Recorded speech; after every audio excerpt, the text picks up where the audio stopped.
There are 5 signs that your gut is actively damaging your nerves, and most people have at least 3 of them without knowing it. I'm Dr. Andrew Fetterman, and today I'm giving you the exact checklist I use with my own patients. Here's something most people never hear from their doctor.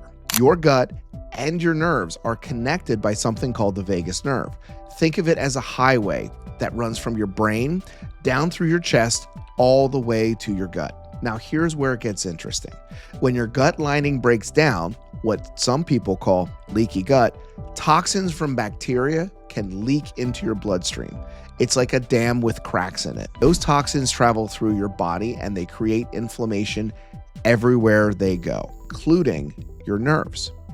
So that tingling in your toes, it might be a gut problem wearing a nerve disguise. Let me show you 5 signs that this is happening to you. Coming in at number 1, the first sign, you notice that your tingling or burning gets worse, or the same days your stomach feels bloated or uncomfortable. This isn't a coincidence. When your gut is inflamed, it releases inflammatory chemicals.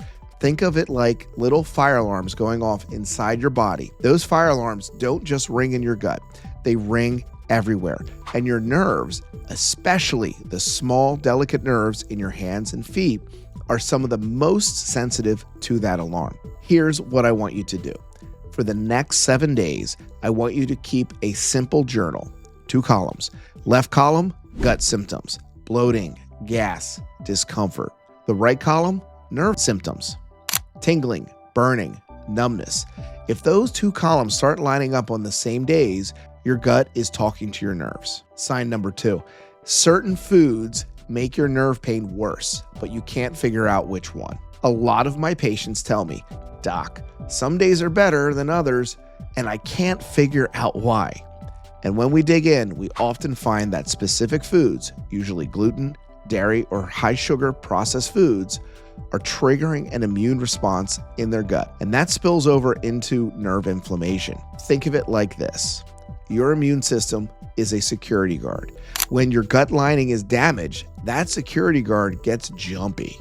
It starts overreacting to the foods that shouldn't be threats. And every overreaction sends another wave of inflammation right to your nerves. I'm not saying you need to eliminate everything, but your nerve symptoms have no clear pattern. Food might be the hidden variable. Sign number 3, your nerve pain gets noticeably worse 30 to 60 minutes after eating. Here's why. When you eat, especially a meal high in refined carbs or sugar, your blood sugar spikes. We've talked about this before. It's called caramelizing your nerves. That sugar coats proteins on your nerve fibers and damages them. But here's the gut piece people miss. If your gut bacteria are out of balance, what we call dysbiosis, your body actually absorbs sugar faster and has a harder time regulating that spike. So a damaged gut makes your blood sugar more volatile, which makes your nerve damage worse. It's a vicious cycle. Your gut feeds the sugar spike feeds the nerve damage, and the nerve damage feeds the inflammation that keeps your gut damaged. Here's what I want you to do. After your next meal, set a timer for 45 minutes. Check in with your feet. Check in with your hands. If things are worse, your gut and your blood sugar are working together against your nerves. Sign number 4, you're dealing with brain fog and numbness, and they seem to travel together. This one is really telling. Your brain and your peripheral nerves share the same inflammatory pathways. When your gut is leaking toxins into your bloodstream, it doesn't just affect the nerves in your feet. It can cross into your brain and create that foggy, disconnected feeling. I hear this all the time. "Doc, I can't think straight and my feet are numb." That's not aging. That's systemic inflammation, and the source is very often the gut. Think of it like a river that's being polluted upstream. Everything downstream suffers.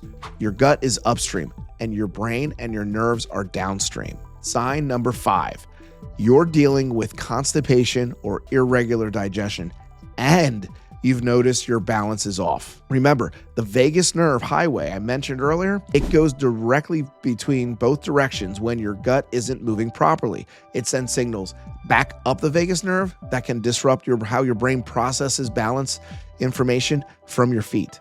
And here's the connection most people miss. Constipation means toxins are sitting in your gut longer, more time for those toxins to leak through, more inflammation, more nerve irritation. I have had patients who improve their balance simply by improving their digestion. That's how connected these systems are. So if you recognize yourself in 3 or more of these signs, here's your prescription. And I want you to keep this simple. 3 foods to add this week. Number 1, fermented foods, sauerkraut, kimchi, plain yogurt. These feed the good bacteria that protect your gut lining. Number 2, fatty fish, salmon, sardines, mackerel. The omega-3s are directly anti-inflammatory for your nerves. Number 3, leafy greens, spinach, kale, Swiss chard. These give your gut the fiber it needs to move properly, and they're packed with B vitamins your nerves are starving for. 2 things to reduce. Number 1, refined sugar. Every spike is another coat of caramel on your nerves. Number 2, processed seed oils. These drive inflammation in your gut lining. Give this 7 days, just 7 days, and keep that journal I mentioned. I think you'll be surprised how much shifts. Your gut and your nerves are not separate systems. They're partners, and when one breaks down, the other suffers. But that also means when you heal one, you help the other. If you want the quick daily reminders, I've got a whole series of shorts on gut-nerve connection. I'll link the playlist in the description. Try the 7-day reset. Comment below and tell me which sign hits home for you. And I'll see you in the next one.